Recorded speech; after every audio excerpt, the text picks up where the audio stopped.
আজকের ক্লাসে আমরা জানবো ডিসগাইজড প্রেপোজিশন। ডিসগাইজড প্রেপোজিশন জানার পূর্বে আমরা দেখে নিই প্রেপোজিশন সংক্রান্ত কি জিনিস আমরা জেনেছি। প্রেপোজিশন কাকে বলে, প্রেপোজিশন কয় প্রকার ও কি। আমরা জেনেছি সিম্পল প্রেপোজিশন বা সিঙ্গেল প্রেপোজিশন, আমরা শিখেছি ডবল প্রেপোজিশন, আমরা কম্পাউন্ড প্রেপোজিশনও শিখেছি।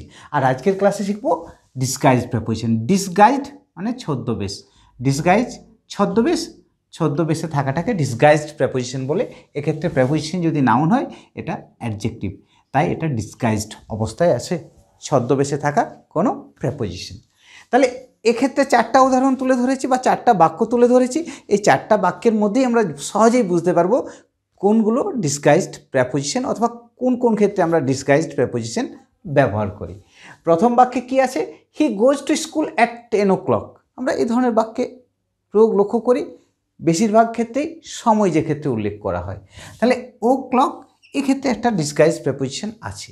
এক্ষেত্রে কোন প্রেপোজিশনটা ডিসগাইজড অবস্থায় আছে? Of. He goes to school at 10 of the clock, 10 of the clock।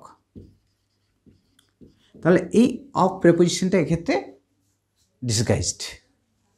Next 2 নম্বরে কি একটা বাক্য আছে? Rohan comes here twice a week. আমরা পাই ফ্রিকোয়েন্সি বোঝাতে আমরা টুয়াইস, থ্রাইস, ওয়ান্স আমরা ব্যবহার করতে পারি। তাহলে এক্ষেত্রে একটা প্রেপোজিশন লুক্কায়িত আছে, সেটা কি? ছদ্মবেশে আছে, সেই প্রেপোজিশনটা হচ্ছে in a week. Rohan comes here in a week, এই প্রেপোজিশনটা এক্ষেত্রে ডিসগাইজড। বোঝা গেল? 3 নম্বর বাক্যে কি দেখছি? Many sea animals come ashore to bread.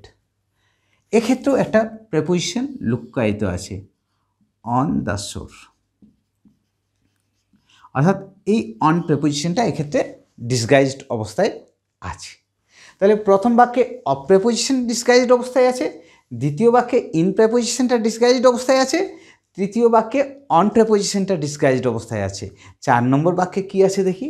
Don't go ahead without proper information.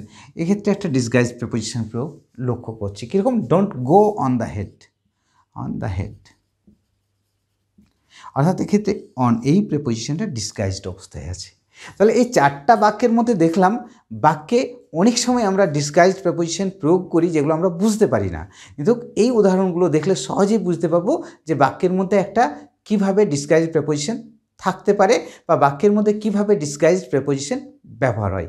আশা করি আজকের ক্লাসটা দেখার পর ডিসগাইজড প্রেপোজিশন কী বা এর ব্যবহার নিয়ে আমাদের কোনো সমস্যা থাকবে না।